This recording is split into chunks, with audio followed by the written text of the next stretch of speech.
Vamos a hacer el enlace para conocer la opinión de la doctora Olenka Ochoa Berreteaga, que es consultora internacional, además experta en seguridad, que es un tema álgido en nuestro país, y también en desarrollo humano, para conocer sus impresiones. Me dice producción, ya la vemos en el interno. Le damos el buenos días después de un breve tiempo con algunas actividades internacionales que esperamos también conversarlas el día de hoy. Le damos la bienvenida a la doctora Olenka, que forma parte de los colaboradores especiales de BIS Televisión. Bienvenida, doctora Olenka Ochoa, abriendo puertas. Hola, hola querido Néstor, como siempre es un placer compartir este espacio con ustedes. ¿Se me escucha bien? Perfectamente, perfectamente, Ah, Olenka, perfectamente. ¿Cuál es la correcto. lectura de la experta en seguridad y en desarrollo humano de lo que está ocurriendo en nuestro país? Y no necesariamente lo de ayer y de hoy día, sino de lo que está ocurriendo desde el inicio del gobierno de Dina Boluarte, que estoy recordando, producción me está haciendo el recuerdo que conversamos también contigo por este tema y cuáles eran las salidas que lamentablemente no se dieron.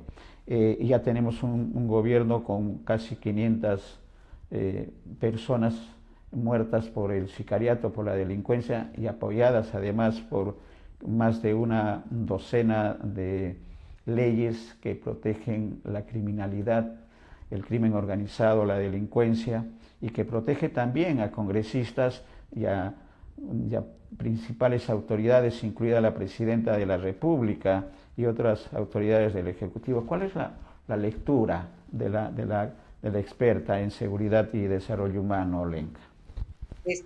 Néstor, en principio creo que es muy importante. Estuve escuchando A Jaime. al experto antesana, ¿no? Siempre, digamos, hay que valorar las diferentes visiones, perspectivas, comentarios, ¿no? Porque la única manera de reconstruir el país es con eso, ¿no?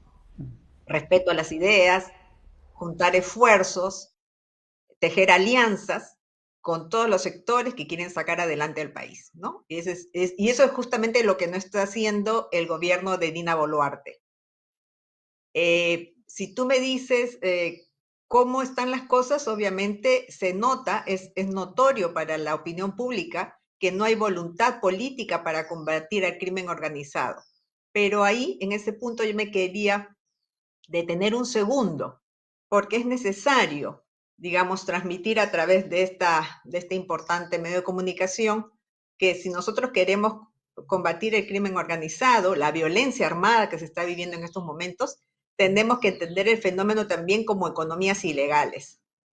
Y ese es el punto de quiebre, porque con todo lo que vemos hasta el momento, ¿no? Que ponen policías, sacan a los militares, cuando hay asesinatos en los transportes públicos, por ejemplo, se dice van a poner un policía, eso es un engañamuchachos, porque lo que estamos viviendo ahora es un tema, digamos, la violencia armada está amarrada a las economías ilegales. Y entonces, si tú quieres, digamos, enfrentar a las economías ilegales, justamente tienes que atacar toda la cadena de valor, ¿no? Que significa, por ejemplo, la cadena de valor de la minería ilegal, del narcotráfico, etcétera, etcétera.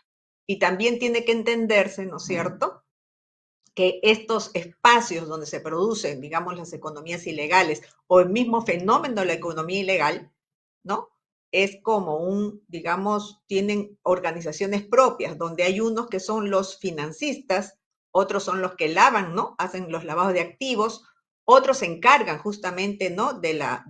Digamos, de todo lo que es el esquema armado, ¿no es cierto? Que puede ser para proteger esos espacios, ¿no es cierto? Y que no entre la autoridad o atacar a defensores, por ejemplo, indígenas que defienden sus territorios.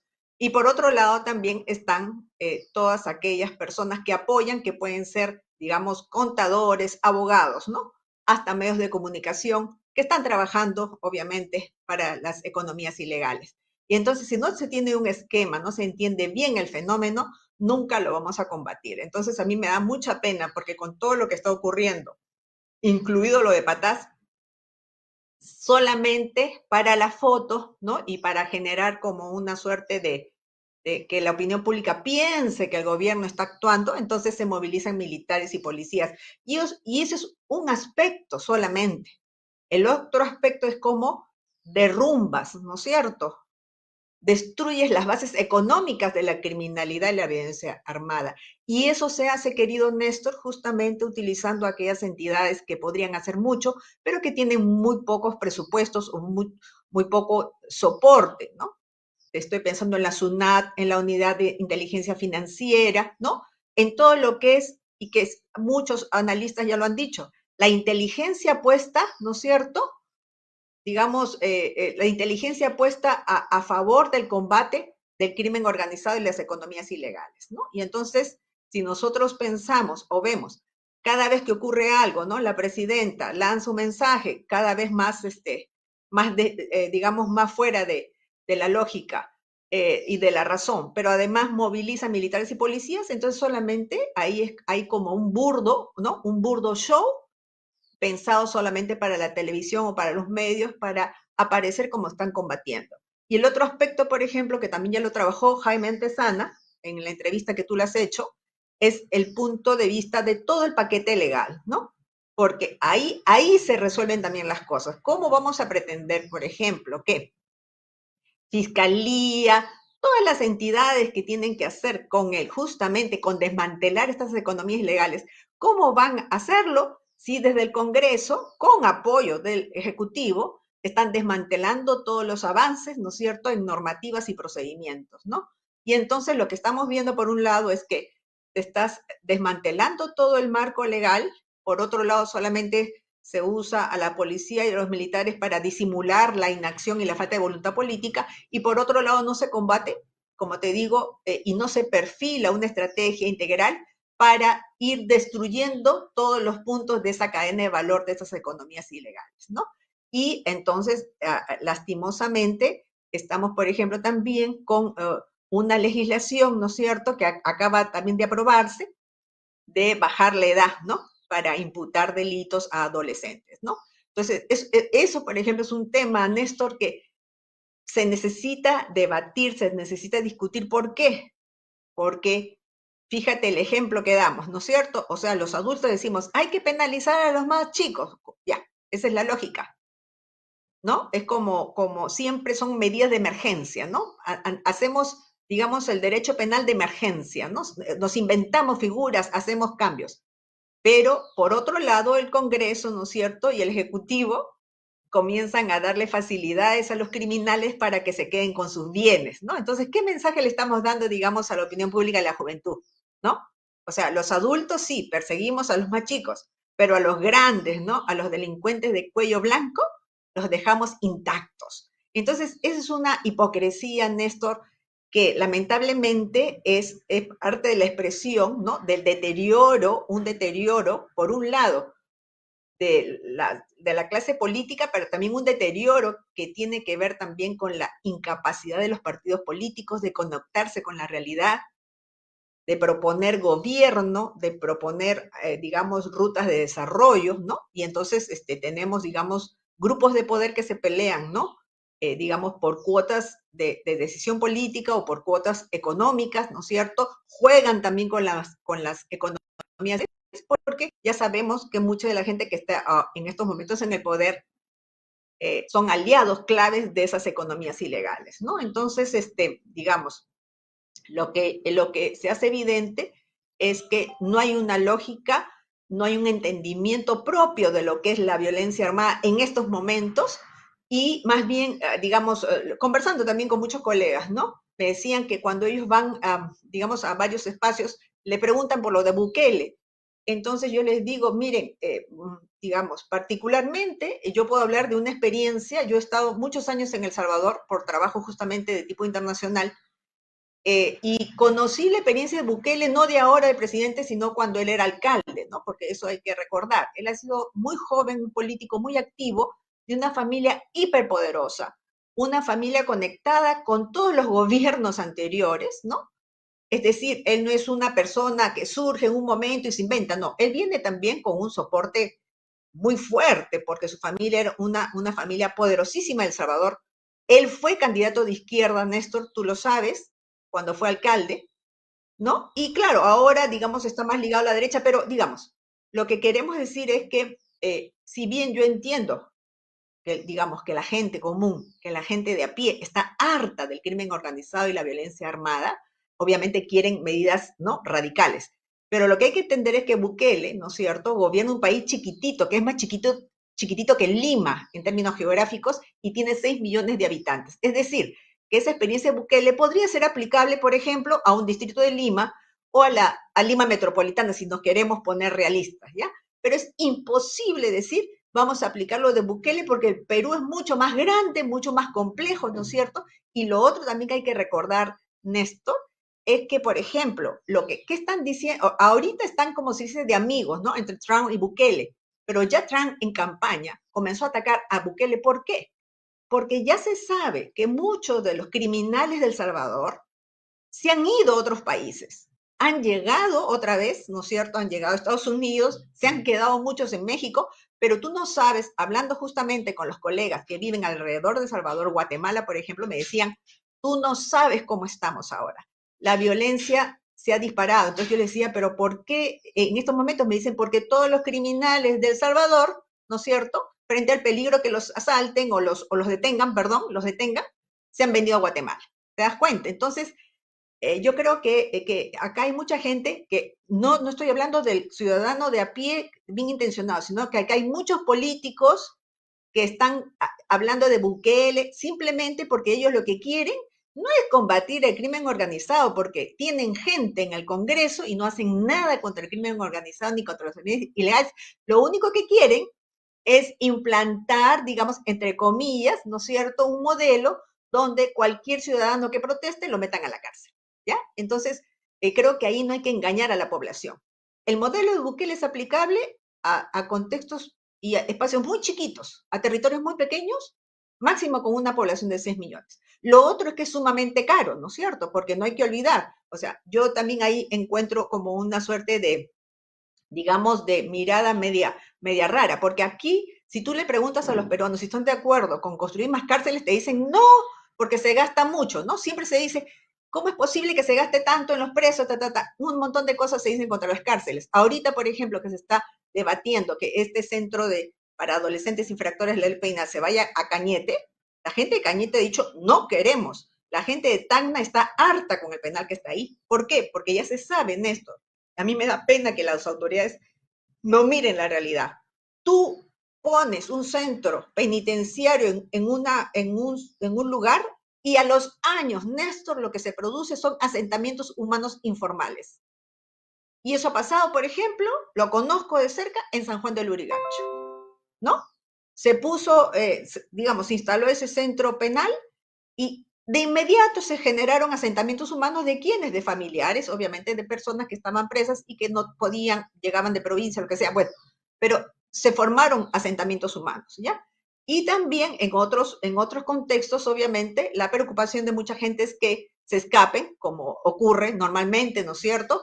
O que la criminalidad, como tú sabes que acá los criminales en las cárceles, ¿no? Tienen de todo, ¿no? Tienen de todo, internet, teléfono y todo, también sean presos ellos de extorsiones, etcétera, etcétera. Entonces, en el ciudadano común y corriente, nadie quiere más cárceles, ni cárceles en tu casa, ni cerca, ¿ya? Entonces, hay que recordar que el modelo de Bukele, digamos, el meollo del modelo de Bukele es cárceles inmensas, ¿no? Carísimas, ¿ya? Entonces te das cuenta que no es tan fácil y entonces lo que yo llamo la atención es que hay mucha gente que sabe de esto, hay muchos colegas que saben cómo construir una estrategia, ¿no es cierto?, adecuada, pero que no reciben necesariamente el espacio en los medios, ¿no? Porque juegan a esto de decir Bukele, Bukele, sin saber bien cómo se hace el modelo. Lo otro, por ejemplo, de Bukele, como te digo, es que ha exportado la violencia de El Salvador a otros países, y lo otro es que no se resuelve la economía, Néstor, porque hasta ahora, yo, como te digo, yo he viajado mucho tiempo en la época brava de El Salvador, ¿no es cierto? también he conocido la experiencia de Bukele como alcalde. Era un alcalde exitoso. ¿Por qué? Porque un alcalde que hacía mucho con la gente, muy amable, además tenía vínculos con todos los poderes, ¿no es cierto? Entonces era alguien que podía hacer, ¿no es cierto? No son como los alcaldes de acá que destruyen la ciudad, él sí construía algo, ¿ya? Pero más allá de eso, lo que también hay que pensar, Néstor, es la cuestión del presupuesto, ¿no es cierto? Que podría ir al sector penitenciario, ¿no es cierto? Ese es uno. Lo otro, los modelos de penitenciaría, ¿no? Que hay que aplicar, porque lo que queremos no es que sean las cárceles de depósitos, ¿no? Depósitos de gente, porque después salen y siguen delinquiendo, sino que tendríamos que repensar el sistema penitenciario, ¿no es cierto? Y ahí viene también, como te digo, repensar qué vamos a hacer con los adolescentes infractores de la ley penal, porque ellos necesitan, ¿no es cierto?, esquemas, estrategias, protocolos especiales, especiales viendo a aquellos chicos y chicas que están vinculados al crimen organizado, ¿no? Esas experiencias, digamos, las conocemos mucho, sobre todo de México, Colombia, otros países que han tenido ese fenómeno, y no es fácil, pero no es solamente decir, bueno, vamos a mandarlos a las cárceles de adultos, sino más bien decir, ¿qué hacemos, no?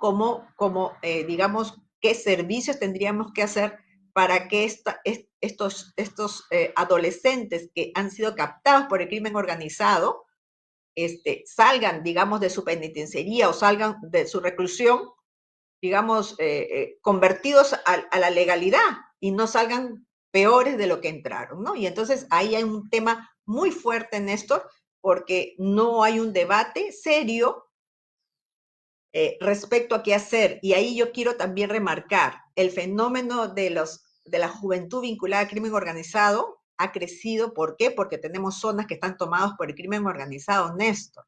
Y eso pasa en el norte del Perú hace años y nadie ha hecho nada. Pasa en el sur, pasa en Lima. Hay zonas donde está el crimen organizado, ¿no? Entonces capta chicos y chicas, ¿no es cierto? Porque hay todo, ¿no es cierto? La economía ilegal y el crimen organizado con las chicas, por ejemplo, las pone también, digamos, en otros esquemas de trata y explotación sexual, etcétera, etcétera. Entonces, lo que hay que decir es cómo rompemos estas cadenas de valor, ¿no? Estos sistemas de crimen organizado que están captando cada vez más chicos. Y ahí también hay un punto, ¿no? Porque normalmente se dice, hay que castigar al más chico, pero yo digo, ¿y que ese chico no tiene padres o madres?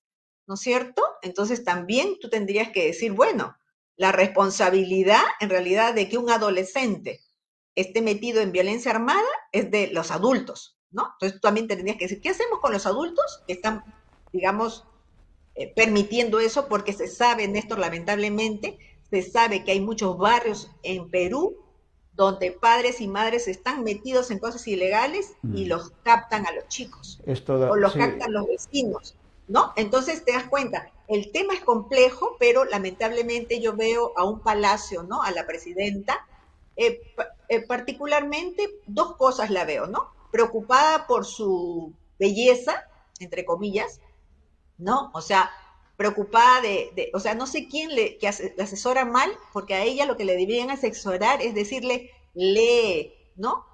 Lee, infórmate, ten una cultura general mucho más, digamos, más profunda, ¿no? Maneja bien tus discursos, habla bien, conéctate con la gente, recorre, da la mano a la gente, escúchala. Eso es lo que le deben decir. Y la señora más bien anda Claro, preocupada, ¿no? pero En sus operaciones, en sus roles. Y lo otro que también yo, ahí termino, Néstor, yo sabes que la veo preocupada a ella en rodearse de gente que la proteja, porque ella sabe que tiene cuentas pendientes con la justicia. claro. Entonces, toda Sí, esta esto es gente que una la rodea problemática. está para eso.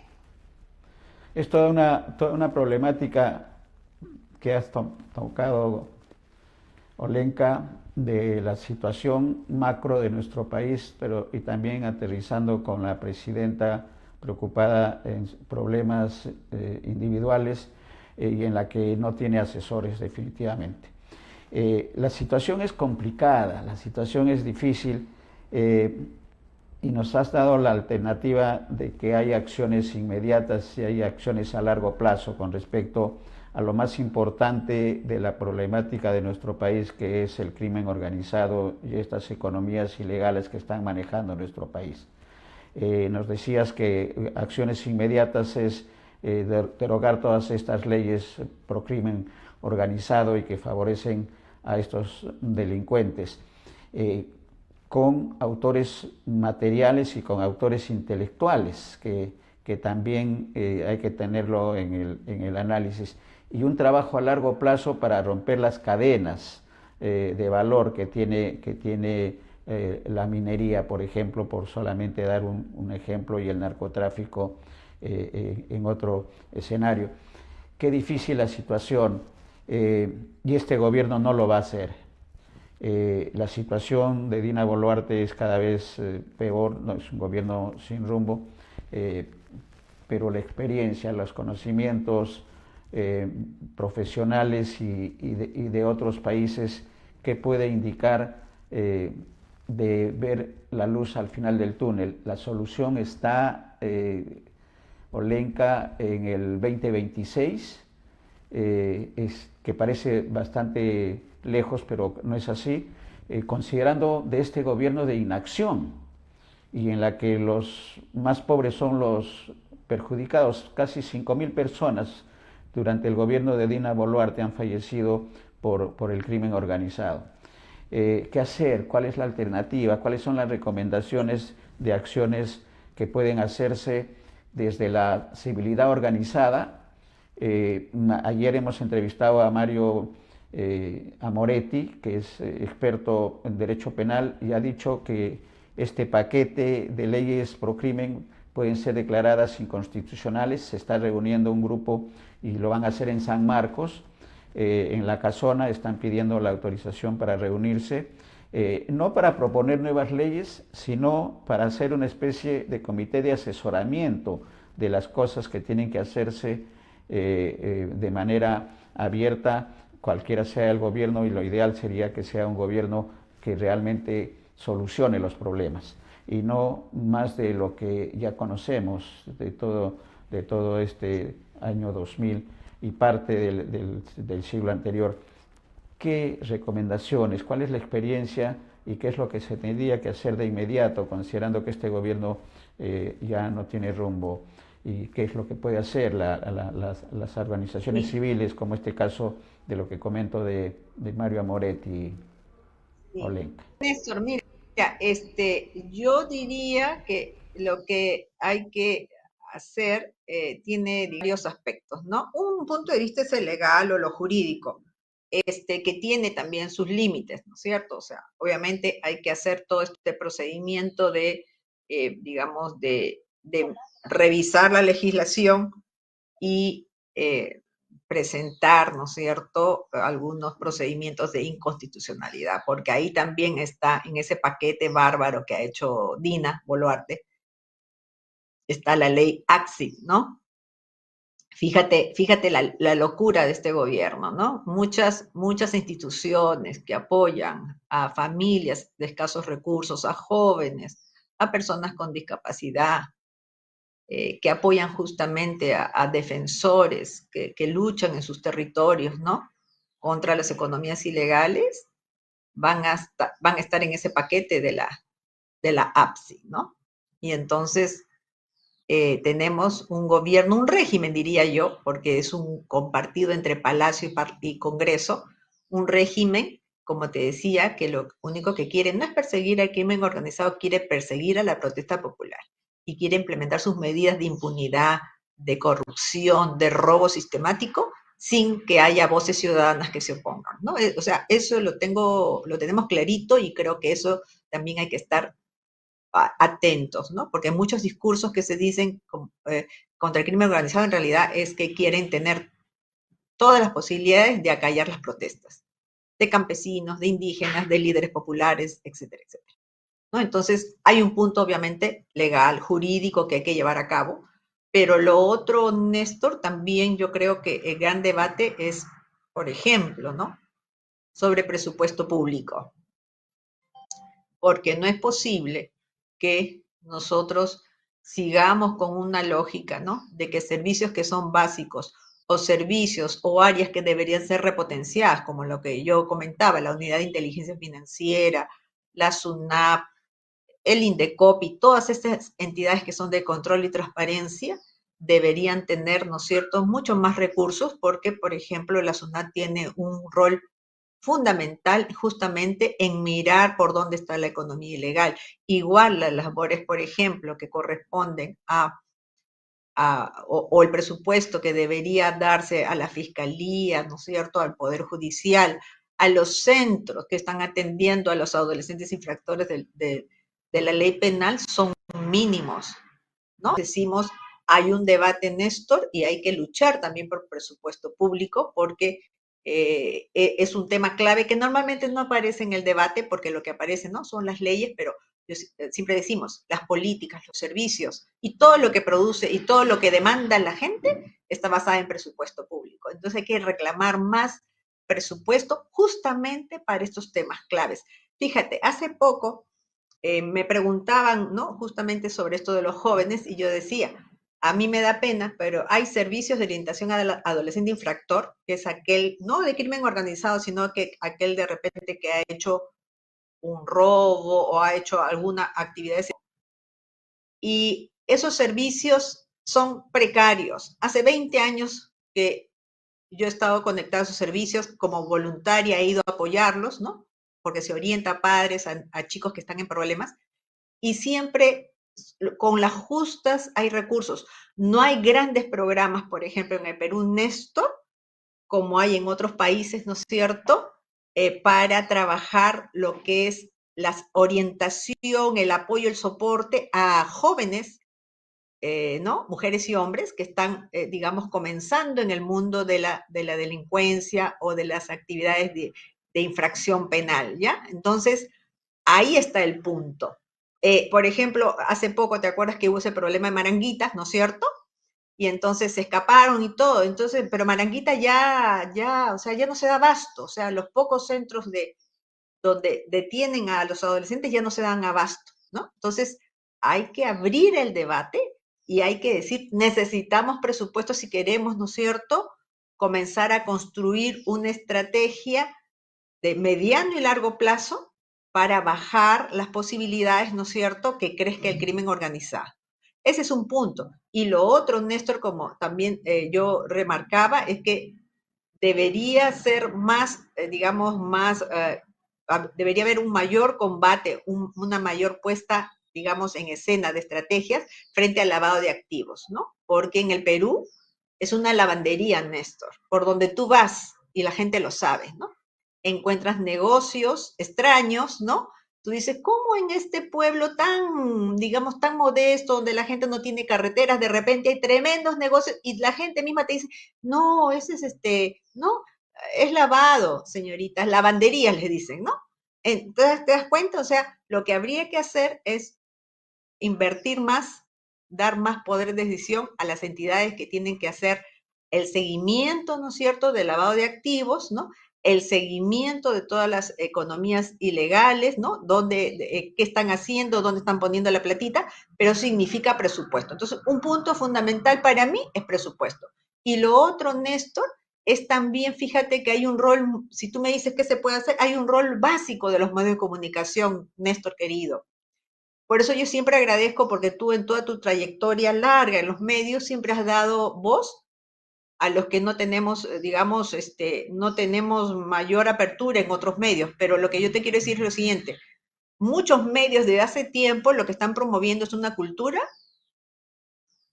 de la ilegalidad, ¿no? Y tenemos ejemplos, no voy a decir nombres, pero tenemos gente que está metida, como se dice, hasta los pies en crimen organizado y lavado de activos y eran conductores de programas, ¿no es cierto? Y todo el mundo los aplaudía y se sabía.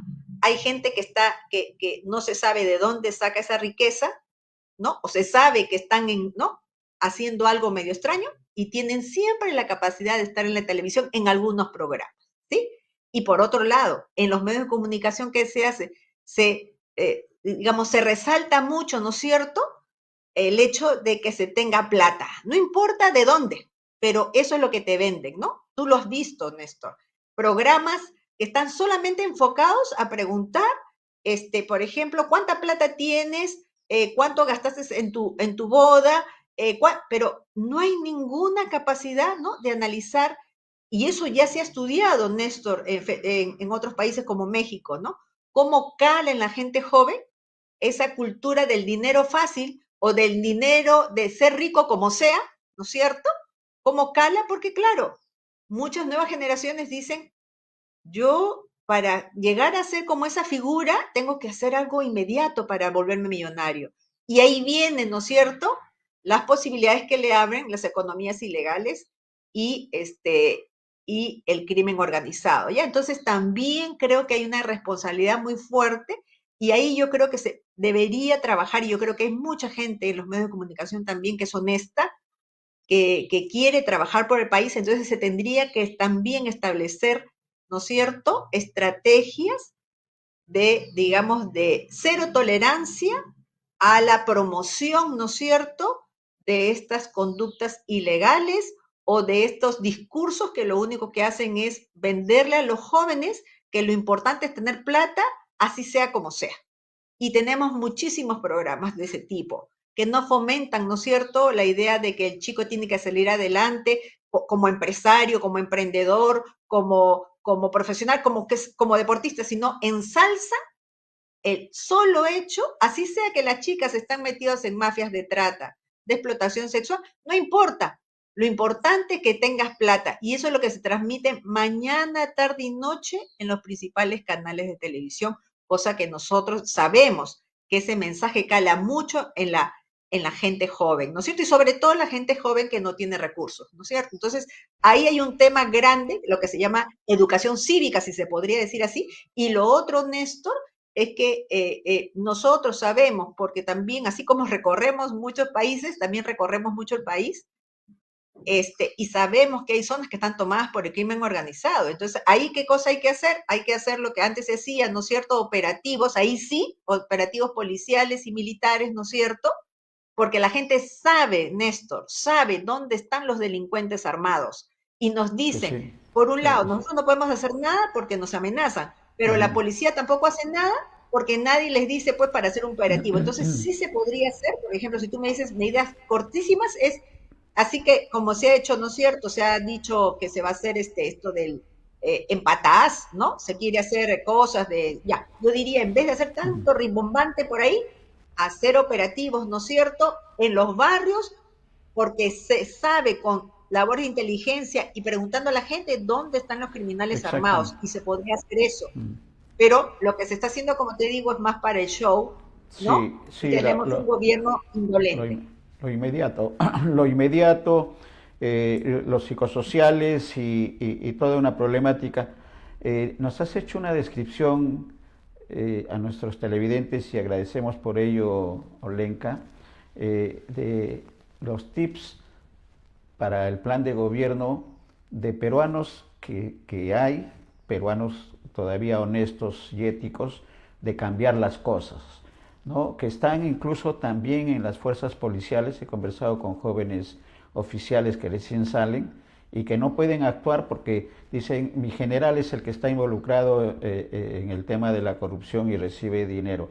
El tema del Brain, que tiene cuántos años y que no ha solucionado el problema del terrorismo y que es utilizado por los psicosociales cada cierto tiempo, pero que enriquece a los militares, a los jefes, a los jefes máximos de esta situación de control que tiene aparentemente para controlar el narcotráfico, pero el narcotráfico sigue igual. Entonces, la exposición que nos has hecho amplia y necesaria, creo, para nuestros televidentes, y el agradecimiento por ello, más que tips, son las rutas que se tiene que seguir en el tema del combate al crimen organizado, el cortar las fuentes de financiamiento para estas economías ilegales, y también el trabajo que se tiene que hacer en el plano social, el desarrollo humano, que tú bien lo conoces, no solamente por la experiencia extranjera, sino por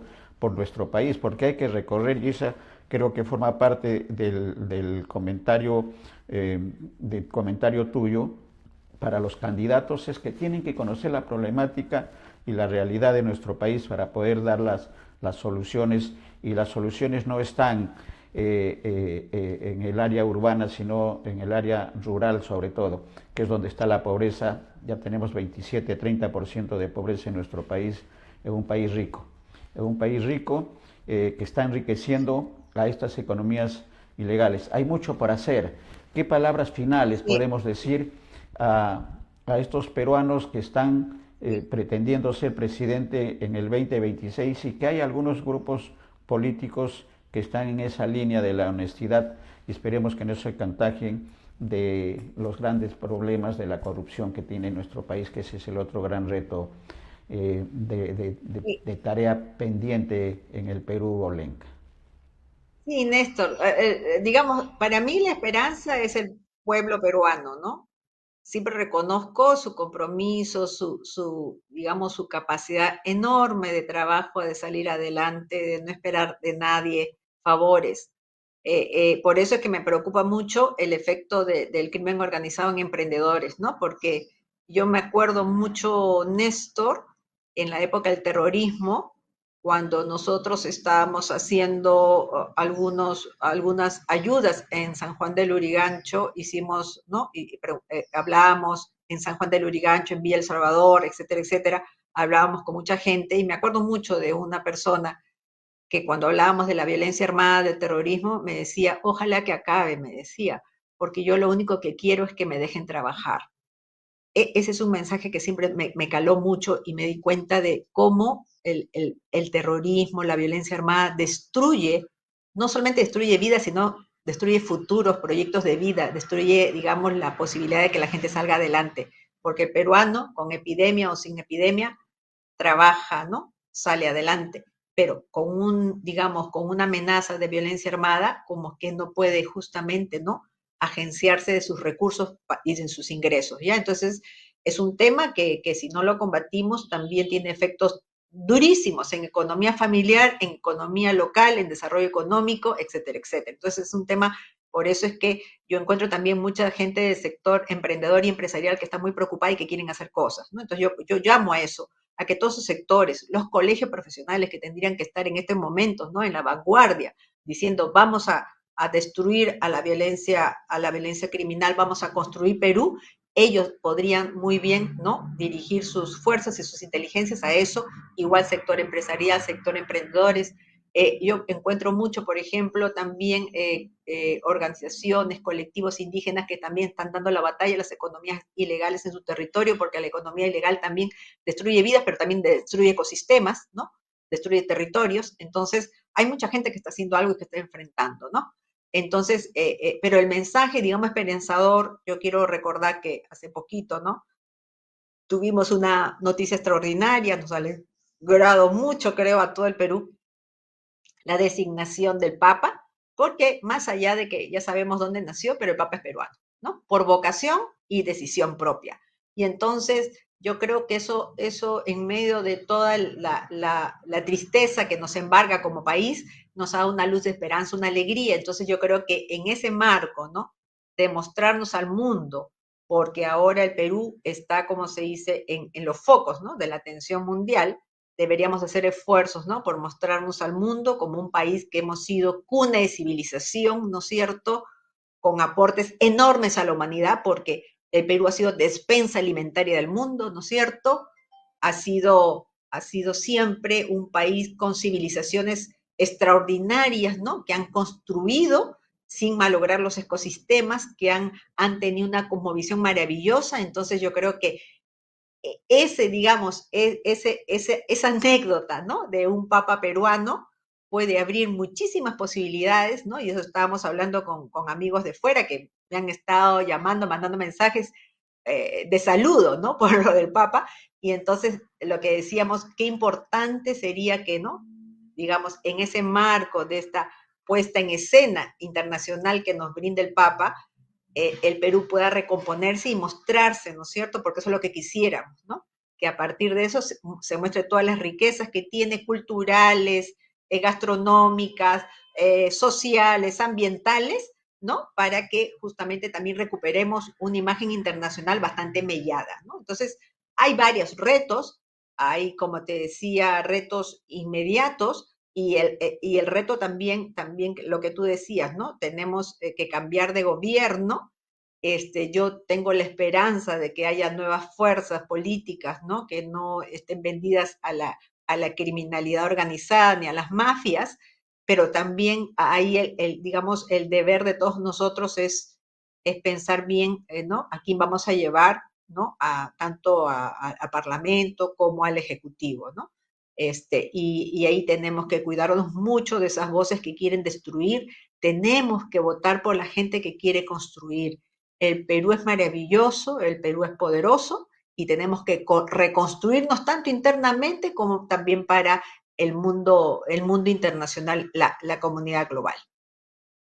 Correcto, gracias Olenka por este comentario final, este final de la entrevista con optimismo, ¿no? La presencia del Papa es importantísimo, no le hemos dado todavía el valor y el peso espiritual que significa para los peruanos, sobre todo los peruanos de a pie, que son los que se han alegrado mucho, no tanto en el área oficial, y este otro tema de la participación de peruanos.